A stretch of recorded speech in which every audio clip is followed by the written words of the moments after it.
So, Mr. Adrian Cox, welcome to my podcast, One for the Road. How are you doing, fine sir? I am very well. Just in the middle of touring heavily all around the world, and I'm just back home for one day. So you caught me on a day off. I know, I don't know how you do it, mate, because I follow your account and talk about stress, but we'll get on to that later on. Yes, And it is, these are life stories, and it's great to get you on because what I love about you and your account is that you're actually 8 years sober, but you talk like you're 6 months sometimes because you always stay grounded with your sobriety and you do loads and loads of reels online and talk about feelings and emotions. And it really helps people to connect with where they are as well, even though you're 8 years sober. So I really appreciate your account, actually. Oh, nice. So I'm glad people are. I get a lot of messages like that. People say that you're still up front with where you are and how you're feeling and what you're doing. It's that thing of not getting complacent. That's the thing, mate, and that's what I hope that I do, because I always wind it back to the beginning and how it was for me, and I get in touch with my feelings, and that's why I visit places as well that I've been at my rock bottoms, because it keeps me. There's a program I think years ago called Back to the Floor, and it's where all these managing directors and executives go back and work in the factory. Yeah, right, where they all started out. And I like to think that we're like that with our sobriety, because then it makes you relatable rather than this bloke who's 8 years sober and you've gone off in your merry way. Do you know what I mean? So I think it's really important. Yeah, exactly, mate. So I want to know more about you, and I'm sure all the people listening do as well. So where did you grow up, young man? So I grew up in a place called Burgess Hill, which is near Brighton. And I think if you put Burgess Hill in Facebook, it actually comes up Burgess Hill near Brighton. So that's always it. I know Burgess Hill. Yeah, right. Yeah, Bugger's Hole. But yeah, so I grew up there, and I started playing music when I was 6 years old. My dad bought me a clarinet. I think my dad plays the banjo for his sins, but he always got me into. I was always into jazz and listening to jazz, and so we got a clarinet. So from the age of 6, living in Burgess Hill, I started playing the clarinet. Loved it. But then I needed some money when I was about 10. There was something I wanted. It could have been Lego, could have been a bike. I don't know. But they said, well, remember you got your clarinet, you could sell it. I hadn't played it for about 6 months.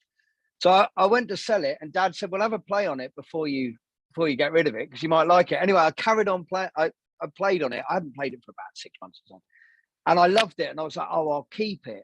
And I was having lessons at the school, but no one else was practicing.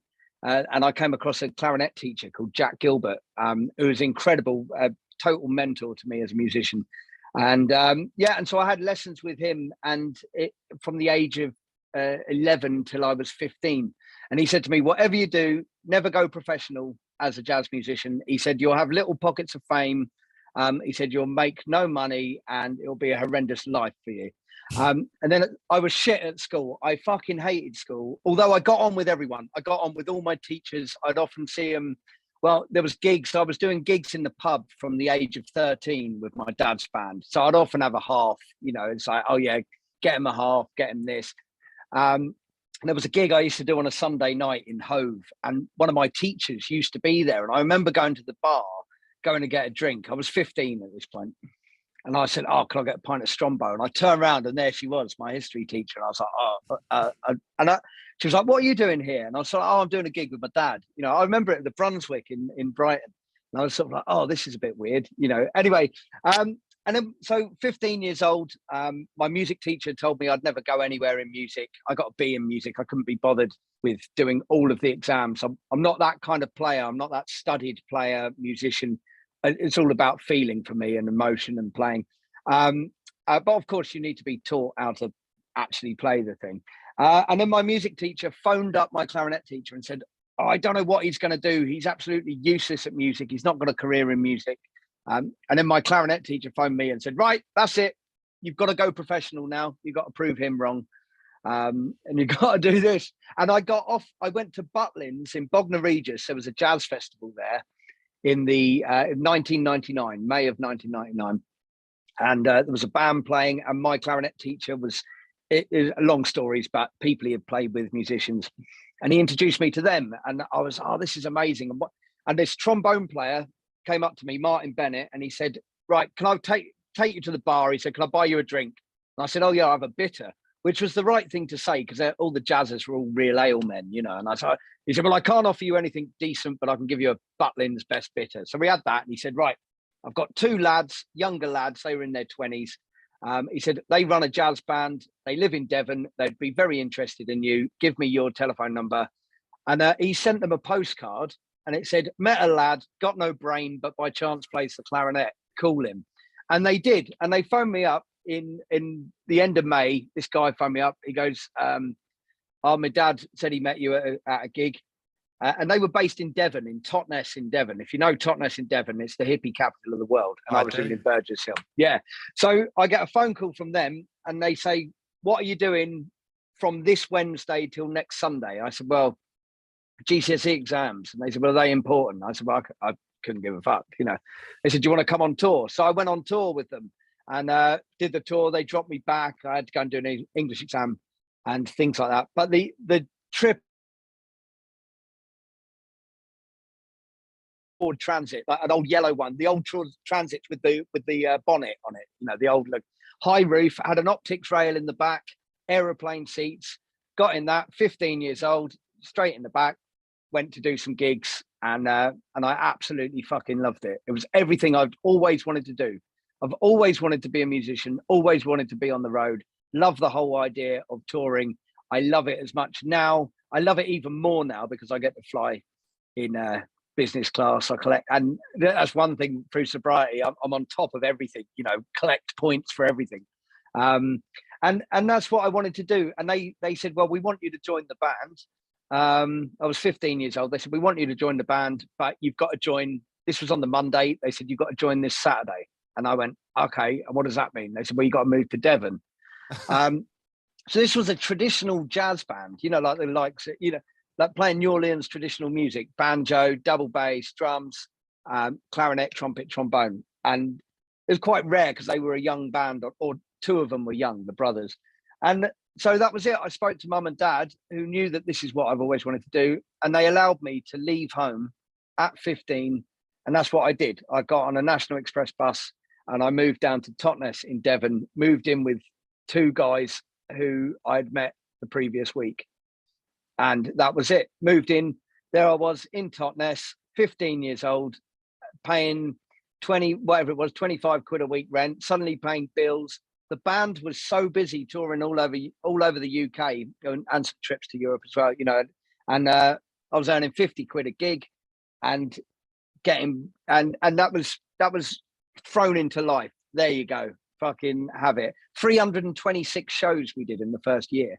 It was fucking, yeah. Honestly, it was mad. And we just driving. We had no hotels. We just sleep in the bus.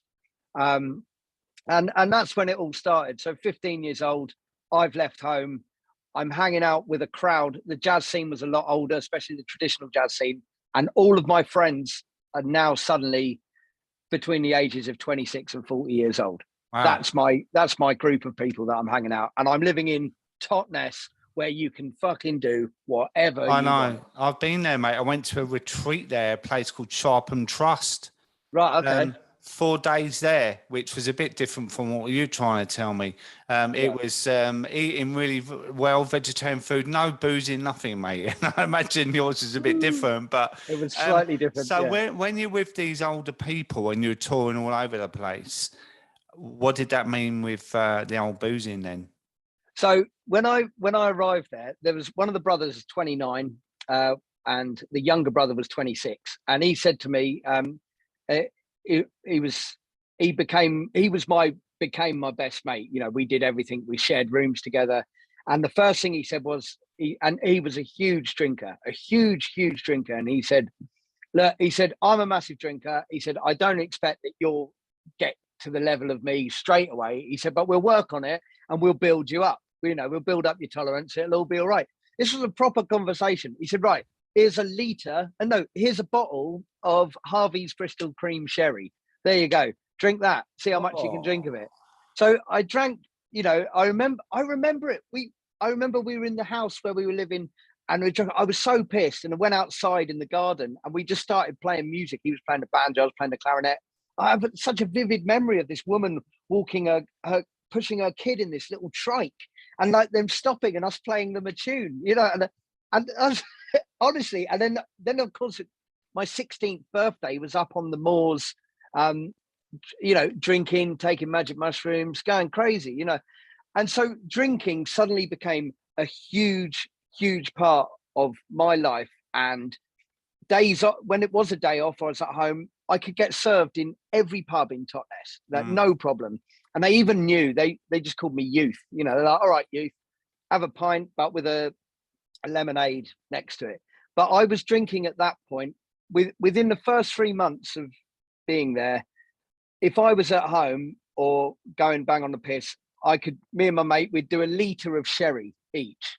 So we'd go to the pub, we'd drink maybe 2 pints of Aber ale, and then we'd go, it's not really happening, is it? And then we'd go to Safeways, buy a litre each of cooking sherry, Manor Hall cooking sherry, which was $1.95 a litre. So we'd get a litre each, and then we'd go sit by the River Dart, and we could do a litre each in about 25 minutes to half an hour. Then we'd go back down the pub and get on it. And we used to drink, what we'd drink was Aber ale, and then you'd have a half and then put a barley wine in it. And so then eventually you just, and you know, and we were drinking every day, and we'd have not competitions, but it'd be like, right, I remember it was like, see how much you can drink at home and then go out, you know. And I think I managed 6 bottles of red wine and then managed to go out. And you got to bear in mind, I'm 16 years old, you know, and smoking as much marijuana as I could, smoking cigarettes all day long.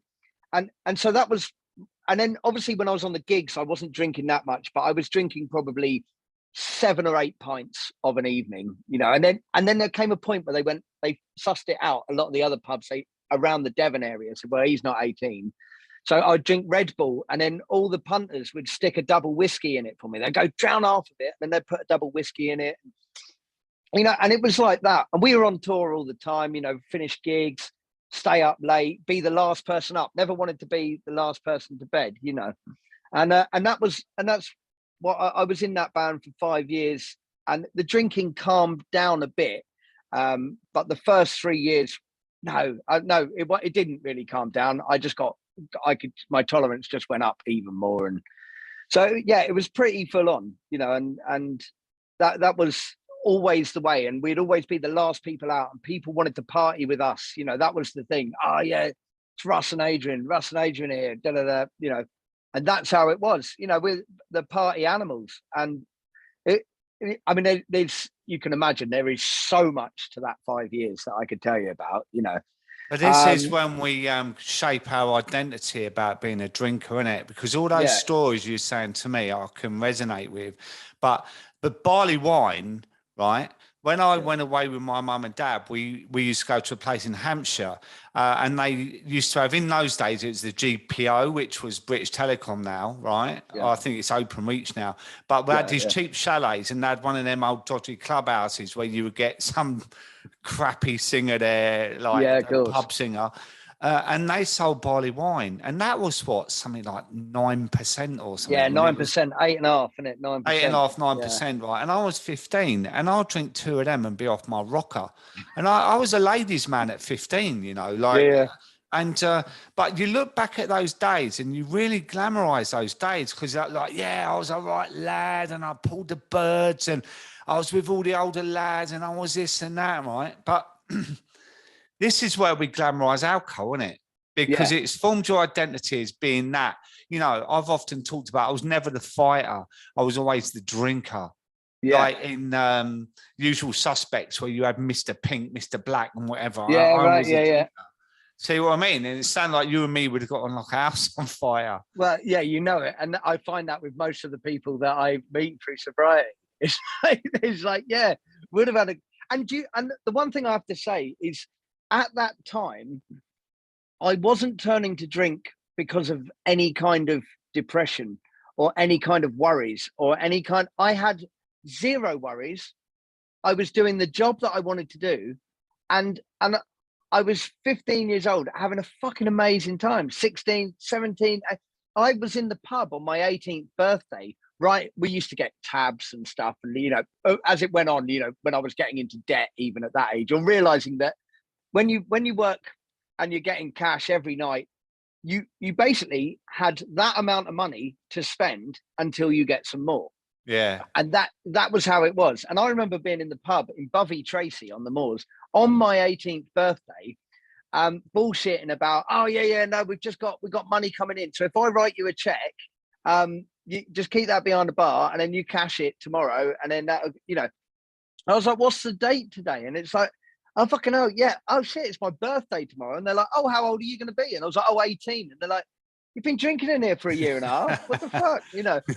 So all of those kind of things were quite funny. But there was a moment when I was 16, I had pains in my kidneys. I didn't know it was kidneys at the time. It was stinging in the back. And when you sit down, it was like someone was pushing, didn't necessarily hurt, but it was like someone was just pushing you in the back like that. And I went to the doctors and, they just don't put alcohol in the mix. They're just like, oh, well, what do you do? So that was a weird thing. And I remember stopping drinking for 2 weeks then, and it being one of the fucking hardest things I ever did. And I remember it. And one thing I said on my Instagram account was, I've been fucking relapsing since that day. Do you know what I mean? When they said, do you drink? Yeah, and I said, well, yeah, I have. They should probably best not to do that, Yeah, well, it was excessive to say the least, really, wasn't it? Yeah. You never started moderately and worked your way up. No. It was like you was up there from the beginning. So yeah, a bit like me though, mate. Like, I did have something happen to me, but equally, and I've always said this, I absolutely loved getting pissed. I just loved it. It took me to a place that I was in my element, until later on, and it completely changed. So for you, moving on, so into your 20s, where was your music career, your drinking? So in my 20s, I left the band that I was with and I joined a band in London. So I moved, and I'd always said, oh, I'll never live in London, but I moved from Devon and I moved to London. And it was weird. It was almost like a football transfer. It was like the band leader of that band spoke to the band leader of another band and was like, well, I'm wrapping my band up. Adrian's going to become available. Are you interested in having him? And then he was like, oh yeah, I'll phone you back later. And then it was all like, oh, I've got you another job, but you got to move to London. I was like, oh yeah, okay, cool. So then I moved to London, joined another band, and that band are absolute fucking monster pissheads. But not just that. So within the band I was with before, there was sort of my mate who, the unfortunate tale of that is that he's unfortunately now passed away. He passed away 7 years ago now, which is incredible, incredibly tragic. But when I heard that news, I was never ever surprised. I have to admit. Was that from drinking?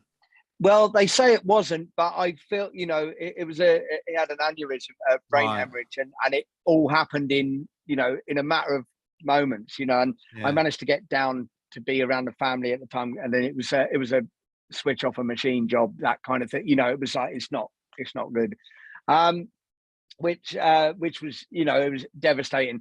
But but as well as that, so I moved to London, joined this band. I joined the band, and they're all drinkers, big drinkers, not so much smoking dope. But in the band, you had someone who was an ex-crack addict, but was now an alcoholic. There was 2 or 3 alcoholics in the band, and then me joining the band. And so then you make a friend in the band, and so I made friends with the banjo guitar player again. He was my friend, he's my mate. It's like, yeah. And we used to share rooms everywhere, and he used to have kind of 2 piss ups a day. Like he'd get up in the morning and he'd have kind of 8 cans of Stella, then go to sleep in the bus, in the bandwagon on tour. And then he'd wake up just before the gig, then get pissed again at the gig. And, and so he was my roommate. We gravitated towards each other and we were mates. And again, it was that late night staying up. But unfortunately, he drunk himself to death as well. And he was 33 when he went. So then it was something that you touched on when you were talking to Fraser the other day, talking about comparing yourself to other people and always saying, well, I'm not as bad as him. Yeah. I'm not as bad as this person. And what I suddenly found was that all these people that I wasn't as bad of as sort of died. Do you know what I mean? And the first guy I was talking about, he passed away after I got sober, so it just reaffirmed that I was doing the right thing. Yeah. You know? But when so that band was a very, very heavy drinking band. Like it was already it was a constant heavy drinking. It was, you know, it was, you know, 15 pints of Guinness every night, you know, and then you'd go out, or before a gig you'd be in the pub drinking all day long, you know. And so I was in that band for 7 years, and then I left that band to join Bad Manners, which is the ultimate party band. You don't get bigger party animals than that band. So, and the thing was, I ended up joining that band, and I fitted right in. There was, you know, I was on everything by then. You know, it's like, you know, sniffing, smoking, taking pills, doing, and the thing was, all of the time that I'm doing this, I wasn't fucking up. I hadn't been fucking up. But looking back on it all now, I'm able to appreciate that I wasn't playing to my full potential. But I was playing well, and you know, I listened to recordings of before, and I go, oh fucking hell, he's, you know, you're never happy with your own playing anyway. You know, if you are, then you should probably just fuck off. But it's like, you know, it was always to a level. There was a standard, and that it never dropped below. And I always, you know, and I always really, people would say, oh, the problem is, you know, the more you drink, the more you get into it, the more you do this. Then I joined Bad Manners, and the drinking where you could do it, but you didn't have to hide any of it. Yeah. So with the other bands, you know, I could be 5 or 6 pints in the afternoon, turn up, band leader being, have you been down the pub today? Oh yeah, I just came down, just had a pints, you know. I was already lying about it then, whereas in my head, I wasn't, you know, I wasn't. Oh yeah, I'll be all right, I'll get away with it. You know, and nowadays you can spot someone a fucking mile off, even if they've just fucking walked past a pub. Do you know what I mean? It's, but so, and then, yeah, so then with Bad Manners, and then I started managing Bad Manners. So I'm the manager of Bad Manners. So I set up all the tours all around the world, set up all the flights, do everything. And I can tell you what, I still do that job, and it is a fucking nightmare, right? It is a total nightmare. You've got 10 people who just go into, tour manage me. Like, I'm not going to do anything. Just push me around, put me in the right place at the right time. There's still always drinking around. Of course there is. Not as much as there used to be. But I think I was an instigator of a lot of it as well.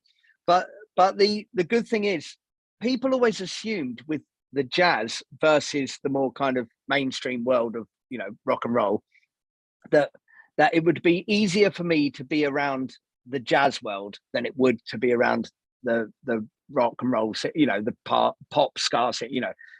But the reality of it is, the people in the jazz world never really appreciated how fucked up I was, like, and how much I was drinking. And I always came to points with where I noticed the problem with drinking was when I did actually want to drink to black out, when I did want to drink to forget, or it's like, I am really stressed, I need to fucking drink, I have to drink. That the trouble was, then, if your base level is about 15 pints of Guinness plus a bottle of red wine and some shots, and you go to bed going, oh, I'll just put that cigarette out, right? I'll just go to bed now, right? If that's your base level, if you want to get to the point where you don't remember anything, you have to go pretty much full in. And that's what used to happen to me. I would go, so we're talking this is around 2011 to 2014, that kind of period, where things are now starting to stress me out. Like money's properly stressing me out. You know, obviously got a cocaine addiction, so that costs quite a lot of money. And then there'd be like tours would cancel, bits of a 30-day tour would cancel, and I'd go, oh shit, right. What I'll do, bargaining with myself, I'll make the phone call tomorrow, I'll do this, right, okay, right, and then that's okay, right, today I'll go out and get pissed today, that's fine, we can do that, and then do it tomorrow. Wake up the next day, can't even face it. It's just like, right, okay, hang on a minute, if I do it the next day, that'll be fine. Just, and you can warrant anything and barter with yourself, can't you? It's just, It's so stressful. So what I used to do was I would actually Google where had good alcohol places in hospitals. So Chelsea and Westminster Hospital has got a very good alcohol unit if you happen to end up there. Also, Whipps Cross has as well.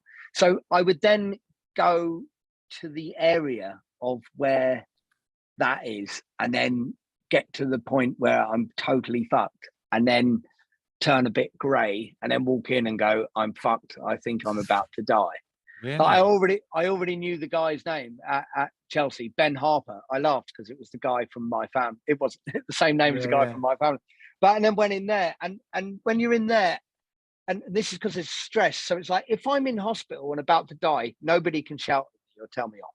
Yeah. That's it. No one. There's no way out of any of this. The only thing I can do is drink myself as close to death as I possibly can, and then be in the hospital. And I remember lying in there and someone going, "This guy's in for alcohol abuse." It's like we need to get him out of the room.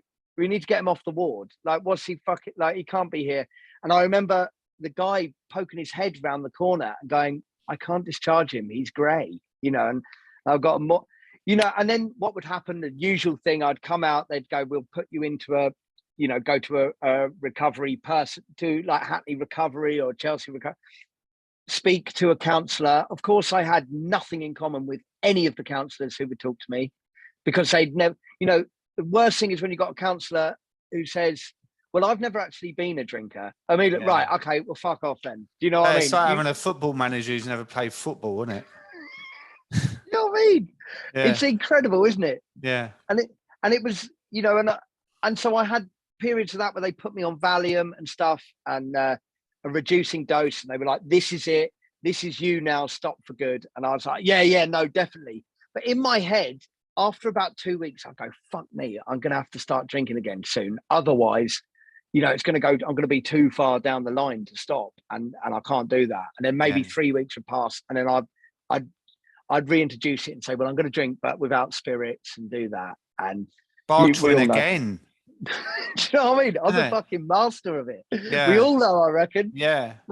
But so that was, and that's what was happening until, and I mean, there's so much to it, but obviously, as you know, and we've all got stories that could go on for fucking hours. But then I thought to myself, I was living in Islington, and I thought, I'm going to get fit, so I'll buy a bike, right? So I got a bike. I was fucking annoyed that you had to put it together when it arrived. I was like, and I went out on the bike, and I came back home. This is in September 2013, and I came back home, and I put the bike to one side, and I was like, "Fucking hell, my legs killing."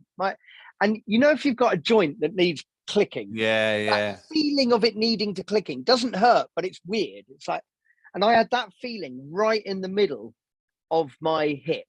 And I was like, "What the fuck's this?" Anyway, they gave me painkillers. They gave me tramadol. They gave me that, which of course I got addicted to, and then all that. And then, so this is all going on, and then eventually I go for an MRI scan, and then I come back. It was March. I'd been on the piss so much that year, beginning of 2014 now, like stupid amounts, like to ridiculous, like just next level every day. And I remember I had a gig, and I was playing at the Crypt in St Martin's in the Field. There was a nice concert hall underneath. It's a jazz cafe type thing. And we were doing it there. I'd got some coke. I'd been on the piss in the afternoon, and I thought, I was living in a pub, by the way. I'd been living in a pub previous to that in Belgravia in the Nag's Head. So great pub. But I was living above it. And so I was in there every day. And as soon as I walked in, everyone fucking knew me. It's Adrian, Bad Manners, it's this, it's the jazz man, it's this. Fucking everyone coming in, sit at the bar. I didn't have to buy a drink. I had the cheapest rent in London, 60 quid a week. Wow. But often my bar bill sometimes would be extortionate, like 700 a week or something. But anyway, so I've gone out. I've been in there all day drinking. I wasn't living there at the time, but I'd gone out there on the piss. And then I turn up at the gig. I think I've got to get some coke, straighten up. So I order coke. Obviously, the dealer doesn't turn up, so we go on stage, do the first half. Then I go out, get the coke, come back. The band leader gets on it as well. and you can drink for free at this gig. So I was drinking loads of wine, all of that. Then I went to a club called the Phoenix, who they hated me in there, or they loved me, but they loved throwing me out as well. So I went in there, got thrown out of there, and then I went to another club that I used to drink in all the time called Jerry's in Soho. And I was just there, and I'd had 3 bottles of champagne and brandy, mix it, and I was fucking awesome. And I got home, and the next day, my girlfriend at the time said, if you don't stop this, right? She's like, it's fucking over pretty much. I was like, oh, and she's someone who drunk and takes coke, she's like, but you've gone to beyond the realms. And I would say that Wednesday night was the most outrageously pissed I've ever been, right? Then the Friday, I have to go and see the surgeon about my MRI scan results. Go and see. So I turn up there, and that night I'm going on tour with Bad Manners. No thought of stopping drinking or anything at all. And I've had periods of stopping, but. And I go there and I walk in, and he says, right, sit down. I said, all right, yeah. He goes, he said, I've got 2 bits of bad news for you. I'm like, okay, yeah, go for it then. He said, the first bit of bad news is you've got to stop drinking for good. He said that you've got to stop drinking for good. He's like, and I was like, right, what, really? I was like, really? What the fuck? I'm like, well, obviously he doesn't mean that. And I'm like, okay, and what's the second bit of bad news then? He said, you've got avascular necrosis, which is AVN, blood causing death. And he said, basically from your alcoholism, your blood has thinned so much that it stopped feeding the ends of your bones. He said, I'm going to show you this now. And he showed me an x-ray of my thing. He said, there's the ball of your hip. And half of it was black and with a little divot taken out of it. He said, your hip's gone. He said, that's why you get up in the morning and fall on the floor. He said, I was like, well, oh, right, what, but I wasn't. What the weird thing is, he said, you need to have a hip replacement. That was it. But my thing was more about the drinking. It was, after I've had the hip replacement and all that, I always say, well, I'm lucky I got away with it. At least I didn't fucking damage my body. I don't even see, even to this day, I still don't see that. I still find it hard to accept that that hit was done through that. But on the NHS, they said that, you're alcoholic. We're not fucking rushing you through this one. So we're doing watch and wait. He said, because we don't see this often, and you're a young lad, you're 30 years old. We want to see how it's affecting, because we'll take all the data from that. This was in the March the 27th. And he said, come back in 3 months' time. He said, and then to be honest, he said, we'll do another x-ray. He said, then we'll probably put you in for a hip replacement then, and you'll probably get the hip replacement in about 9 months' time. So then the sort of panic, and I was like, right, he said, but you've really got to stop drinking, or this is all going to get worse. No, this is going to affect you. You've got osteopenia, and it was all caused from drinking. And luckily, in Islington, where I was, there's a lady called Claire Robbins, and I said, I need help with stopping drinking. And they said, you're very lucky. We've got one of the best fucking alcohol counsellors you could ever imagine. And I walked into the room, and I've been to Clapham, Springfield one. I've been to lots of them, but the fact was I never wanted to stop drinking. So I was always going to tell them why they were fucking wrong and why I was the exception, And I remember seeing Claire Robbins walking in. She's about, I don't know, I don't want to offend her in case she reads this, but she must have been early 50s, I'd say. Late 30s she was. Yeah, of course, yeah. But she had blue hair, and I remember walking in, and she's like, all right, Adrian, how are you? I was like, yeah, I'm all right. She's like, and we just started talking, and she said, go on, tell me what it's like going on the piss with you, And I just started telling her, and she's like, fucking hell. It was great. She was like, I'd love to go on the piss with you. We'd have a fucking great time. She said, anyway, we're not here to talk about that. She said, look, this is fucking serious. We got to do this. And do you know what? I never wanted to let her down. And I was prescribed disulfiram and stuff like that, and I never ever took it. But she was instrumental in getting me going. And another thing was, there was a lady who was a fan of mine from the jazz world who said to me, she said, when are you having your hip operation? This was like a month and a half later. I said, oh, yeah, this was in the May time. She said, when are you having your hip operation? I said, oh, this is probably not till next year. She's like, she said, you can't do that. She said, I've had a double hip replacement. She said, go and see this guy, Jonathan Miles. She said, speak to him. You pay for the consultation. She said, I'll pay for the operation. Wow. And so I went in there and I said, you can't do that. It's fucking 14 grand. She's like, I can do what I want. You know, and I phoned her family and said, look, you know, your mum wants to do this for me. I can't really accept that. They said, no, if she wants to do something, she wants to do it. So I'm totally indebted to her. And that was another thing. It was like, fuck, you know, and it was weird when I was told I had to stop, because someone goes, I hate it when people say to me, oh yeah, but you were told you had to stop. I was like, fuck you. Like, I speak to people now and go, hey, you don't drink a lot, do you? And I said this the other day to someone, and they said, no, I'll probably drink maybe 3 pints every couple of weeks. I said, all right, imagine you could never have those 3 pints. He's like, oh, I don't think I could do that. Yeah. I was just like, so yeah. So, and then that was so the day I was told that I had to stop, there was a sense of relief though. It was like I had the ultimate excuse. Yeah. Like never before I had like, oh, my fucking hip has died. Yeah. Like this no more bartering excuse. almost, is it? Because do you know what I mean? Because you needed that thing. And this woman with the blue hair, Claire, Blue hair Claire. was she a drinker? Yeah, she still drank. She said, I still do drink. She said, I have like, a white wine spritzer every now and again. Yeah. She's but like, she's but the football manager who's played football, is what I'm saying to you. So she's she the one can relate who gets to it. you. Yeah. Do you know what I mean? She even said to me, she was like, do you smoke dope? I was like, not anymore. She was like, all right. She was like, because I could, she's like, if you wanted to get on dope, you know, she goes, we can get you off that easy. But it was the way she was like, I would say get on cocaine. She said, but it's all shit now, you know. yeah. But, she had a way about her. Yeah. Yeah. And I was just like, she's fucking cool, you know. Yeah. And yeah, that's why you didn't want to let her down, because she got you. Yeah, you know it. But and that was the thing.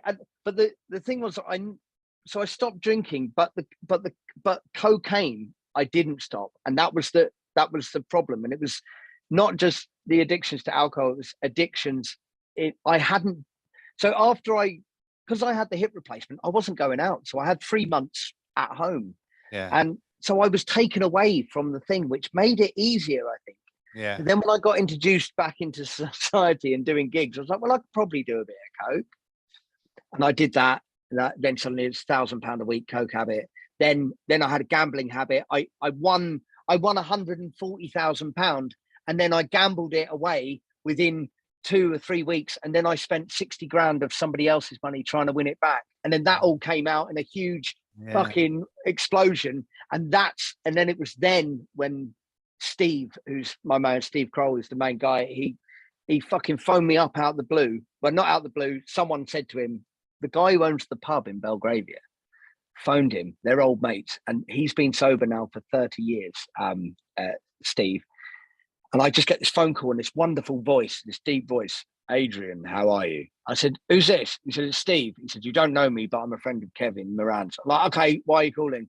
And I am fucked at this point. Like from coke, I just stopped taking coke. I'm in debt, 60 grand, and everyone knows about it. And I'm like, what am I going to do? He said, tell me what's going on. And I just told him everything. And he said, right, he lives in the New Forest. He said, right, come down to the New Forest now. I said, oh, I can't do that. He said, all right, I'll come up to you. I was like, and the next day I went down and just spoke to him. And that's when I feel that I really started dealing with addictions. Wow. And yeah, and he's been incredible. And we don't talk every day. We don't talk every week, but it's really funny when something might happen and I think, oh, fucking hell. And then suddenly I get a text message from him. It's weird, isn't it? It's so weird. You must have that happen with people. Well, the guy that suggested to me that he didn't tell me to stop drinking. He suggested we did it together for 3 months, and it was a similar experience to you. It was just like the voice from upstairs, almost like coming through him, and we did it. But I didn't realise he didn't drink anyway, so he had me over on that one. But do you know I love it. Yeah, oh, so good. Yeah. But do you know what, mate? He rings me out of the blue sometimes, and he says, I've just had a feeling that I need to ring you today. How are you? And it's always at a time that I'm really struggling. Do you know what I mean? How do they know that shit? I know, it's like a superpower, isn't it? But You know, that's the reason I stopped, because I remember when he texted me that day, I had a terrible hangover and I laughed at the text. It was like, I can't even get up 3 days, let alone 3 months. But Yeah. it was the way he approached me about it. It was almost like, you haven't told me what to do, because I hate being told what to do. Yeah. You know, it was the way he suggested it. It was like, how about we give up alcohol for 3 months to see how you are in your life, your relationships, your health, and whatever. And I started to reason with that conversation throughout the day. And it's like, I started to think to myself, how would I look? How would my life appear in all this business? And it was like a sponge to me. And by the end of the day, I was like, are you in? I'm coming to see you. And that's where it began, you know, and that's 3.5 years ago. It's so good, that thing. It's so important that knowing how to talk to someone, knowing how to, because there's people often say to me, they go, oh, such and such is struggling, I think you should give them a call. And I think if I give them a call, that's going to be the worst thing that could happen. And I will always call Steve and go, hey, look, this is a situation that I'm around at the moment.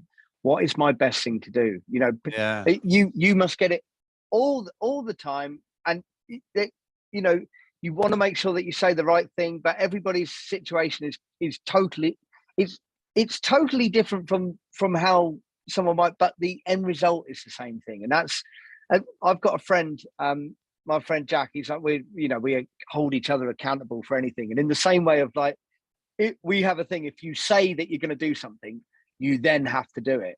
And one of my funny things is like, there's a couple of things that I really want to say, but I know as soon as I say them, I've got to fucking do them, and I just haven't got the time at the moment. So I'm really looking forward to when I actually say it. But he's like, we hold each other accountable for all those things. But he came down to me when he stopped drinking, and when I speak to him now about it, he said, fucking hell, mate. He said, the amount of trust I put in you when I said, mate, it's going to be fucking hard. It's going to be shit. Yeah, that's Jack Cotterill, right? Yeah, Jack Cotterill, yeah. So he's a musician as well, isn't he? Yeah, he's a drummer, you know, and he was monster pisshead. You know, we were fucking having a good... It's really weird, actually, because we never hung out loads when we were drinking. He's a lot younger than me. But now we just reap the whole... We just do the whole... I said to him, right, it's coming up my 8 years sober from alcohol, you know. I said, I'm celebrating that. I want to go away. He's like, yeah, cool. Where? I said, well, these days we'll just go somewhere. And I just book a holiday. Right, we're going there. Twenties. yeah. Quick, let's get down there. No. But it's, you know, and I think that's something that I find is so important, holding people accountable. Yeah. And whenever I'm stressed about stuff, you know, there's a few things that I'm going through at the moment. It's at the moment it seems with like, you know, just day-to-day things of like, I'm caught up in all the Heathrow problem with baggage not coming in.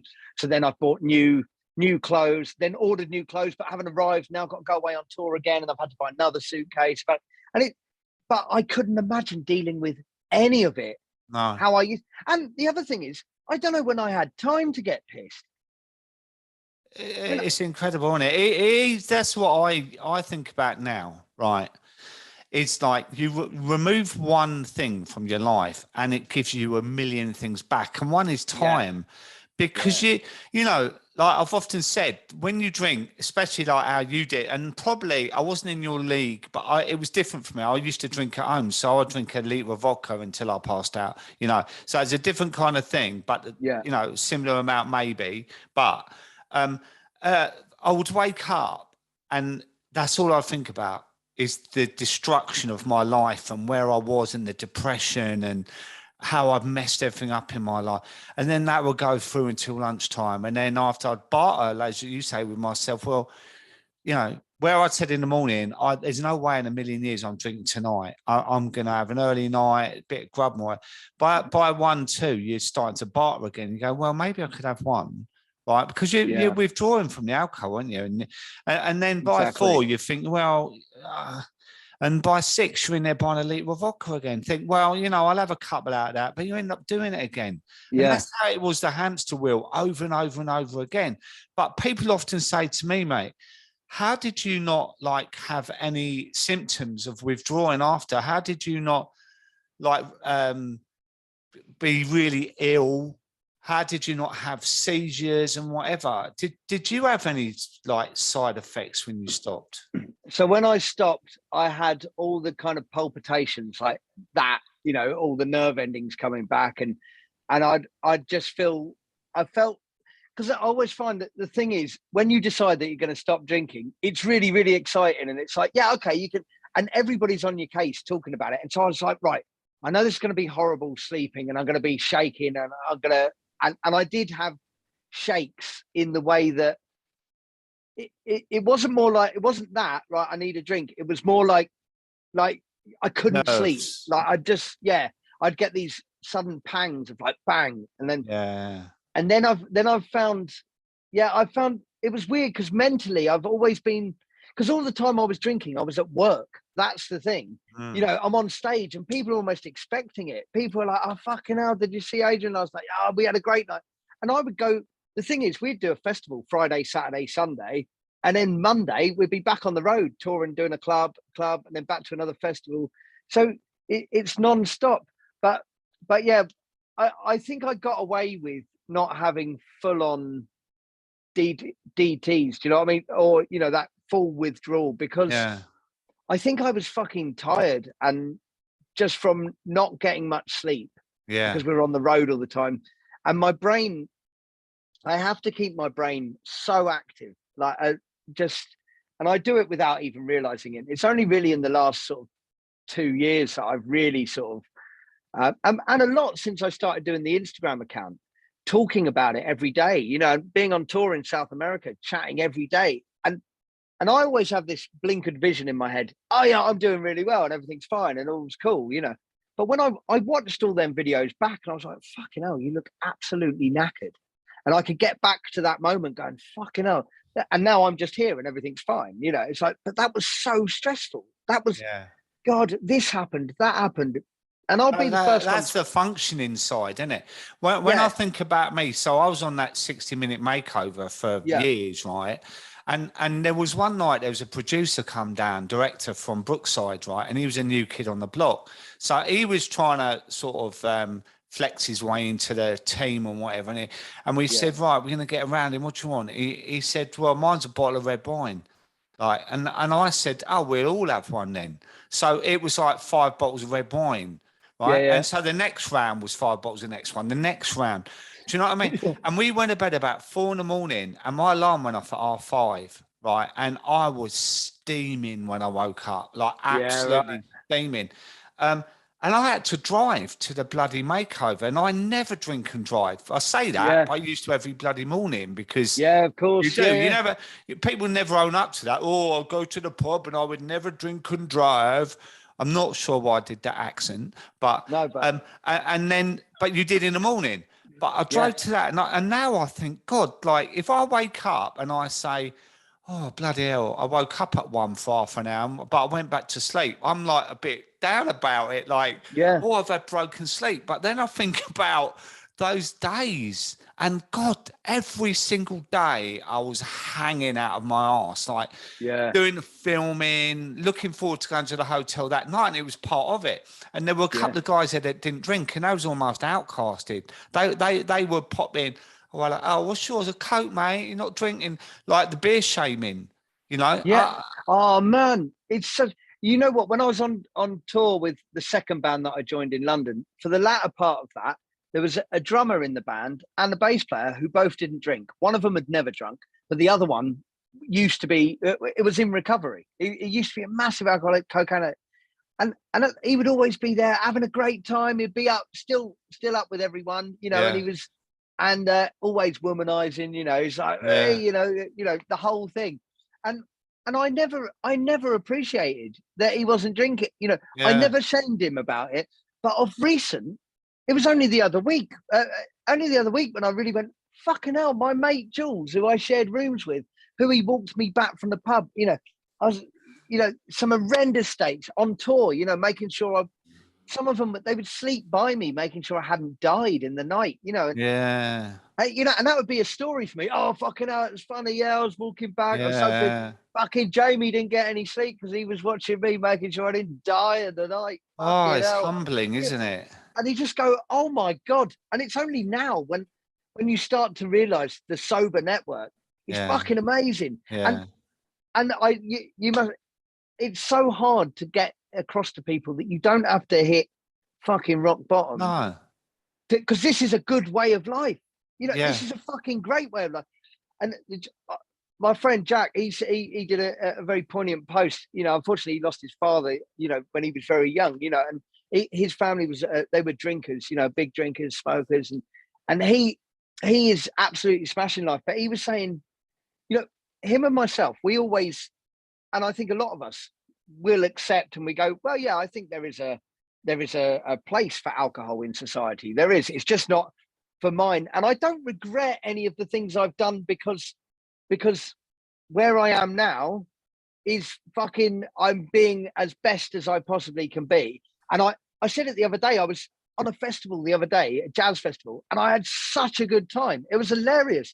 And everyone felt it. And I felt like I was off my fucking head. And it was just from having a good time and playing, the band played great, you know. But I was talking to my friend, we always said, I believe that alcohol has its place within society. But do you know what? Of recent, I'm getting more and more fed up with the fucking advertising of it. And he did a whole thing, you know, and I watched Fraser Franks and Richard Piper. Yeah, from all Alcohol Change UK. Alcohol Change UK. They did a live yesterday. Last night, wasn't it? Yeah. Yeah. And I was just talking about the adverts and like how his kids bought him, you know, years ago, bought him a bell that said ring for beer and stuff like that.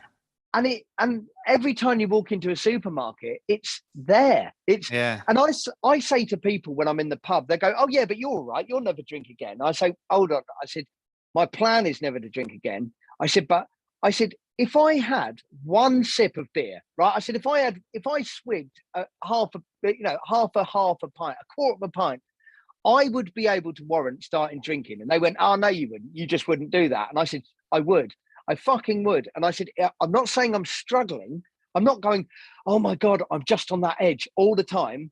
And I think people sometimes go, oh, are you okay? I'm like, yeah, no, I'm okay. I'm fine. But I'm just letting you know that fucking edge, if you just tip over that edge, my whole life, if I tip over that edge, my life is fucked. And that is, and imagine, I'm trying to say to someone, imagine living on that edge all the time. Yeah. It's like walking on a fucking cliff edge. If you just go too much center of gravity that way, you fucked it. And I said, and I'm not struggling because I fucking love this life and everything's good. I said, and I say it to people in recovery, I'm like, don't fucking take it. Sorry, I'm swearing a lot, but I do.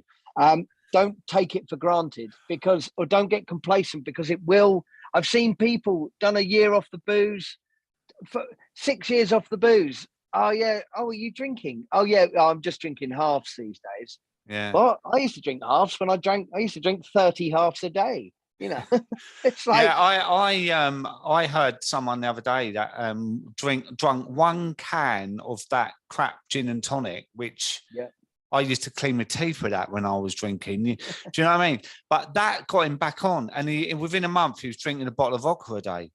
Yeah. After 10 years of sobriety. So I hear you there. Anyway, mate, I want to know how it is for you now with the band, Bad Manners.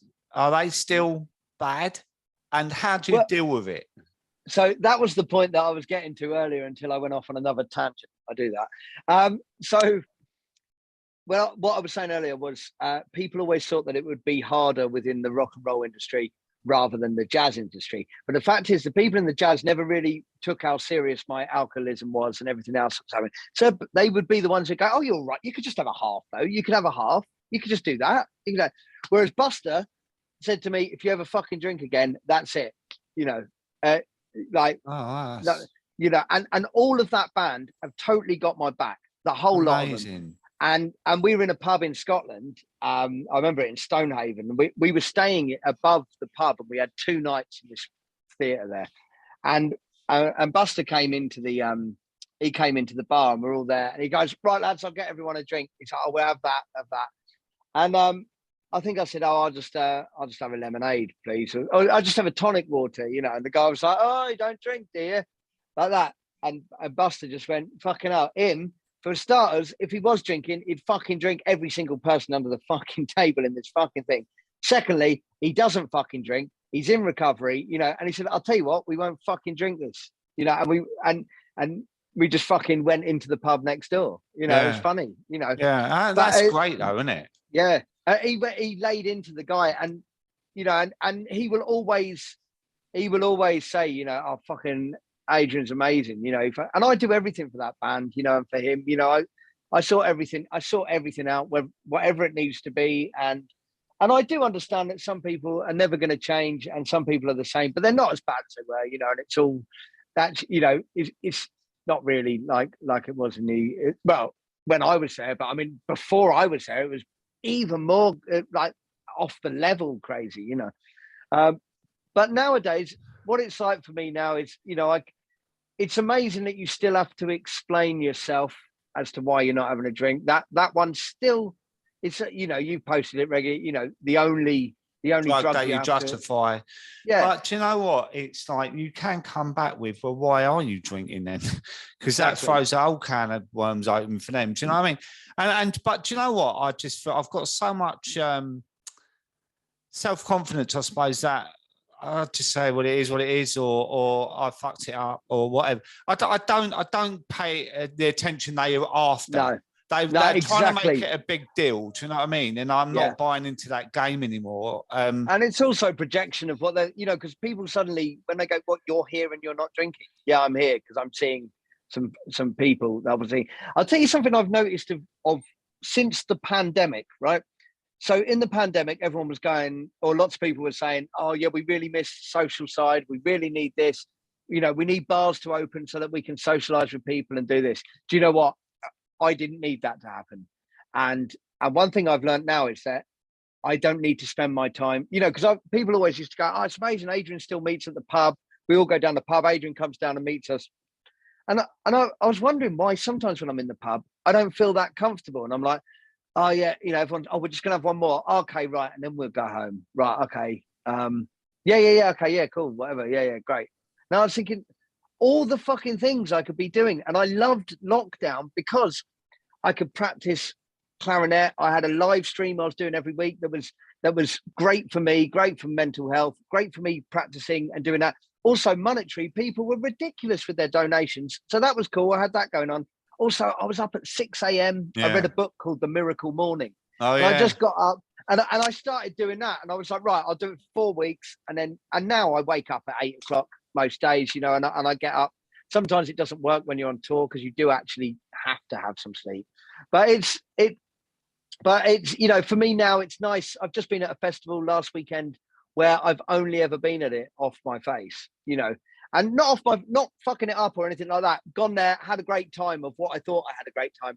The best time I have ever, and I've done that festival since 2001. So it's 21 years. Yeah. I've done it probably 11 or 12 times. And the best time I have ever played it was last weekend.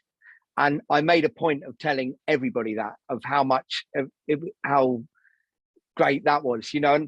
And Shea said it the other week, you know, he said going on tour, all those times, you know, the gig, the classic thing is the gig gets in the way because you'd be having a party. Yeah, all right, we've got to go on stage now. You go on stage for 75 minutes, then you come off, the party continues. You don't see anything. And I'm someone who, I never wanted to go, even though I wanted to be on tour as a musician, I never went, "Oh, I really want to go to Tokyo," or "I really want to go to New York," or "I really want to go here." Never had any thoughts of where I wanted to go. And I just happened to be there. So I love being in a hotel room and chilling. I love all that life. I love being in an airport. I love being on a plane. Yeah.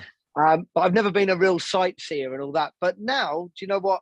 I enjoy really good food. I find out what restaurants are there. Yeah. Just been in Mexico for ages, just fucking eating the best food, staying in nice hotels, flying business class, cruising, you know, and life's different. And Shea said it, he goes, "I'm actually seeing all those things that I missed, you know, all those days of like experiencing life though, you know, like I would go on holiday halfway around the world and I could be going to flipping where you used to play at Bognor, flipping Butlins. Butlins. Do you know what I mean though? Like why people go all the way around the world to lay there and get pissed and come back and what did you say? Well, the bar and the swimming pool.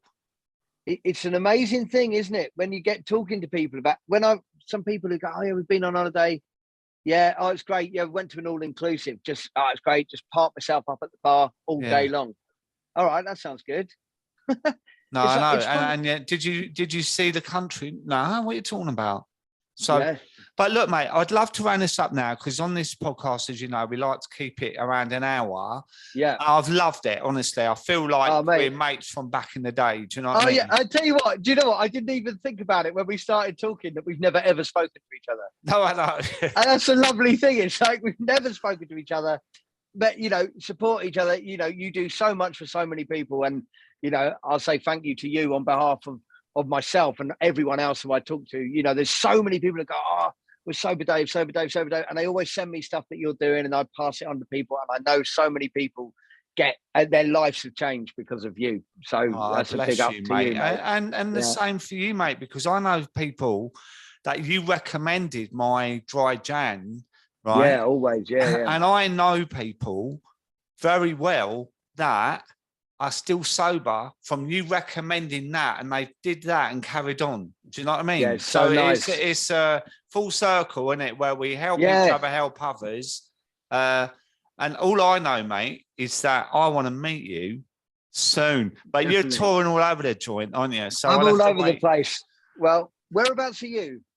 I'm in the Midlands at the moment. So, but I'm always in London and Well, when I'm trying to think, I go off to Denmark tomorrow, then to Ascona in Switzerland for a week, and then I'm back out to Denmark and stuff. But I'll find out when I'm nearest to you. I'll drop you a message. Don't show off now, or you could take me to Switzerland. How about that, eh? Yeah, business class. I'll take you, but you can buy the coffees. They're about 30 quid a go. Oh, imagine, mate. But look, it's been a real joy, mate. And you've been an amazing guest, and I've been smiling. Thanks so much. And you're real proof that you can turn it around because your drinking was insane and whatever, and you've turned it right around. You're 8 years sober now, aren't you? And you're doing amazing. So well done, you as well, mate. Hey, cheers, Dave. Thanks, man. Let's catch up soon. Yeah, definitely, 100%. See you later, mate. See you later, mate.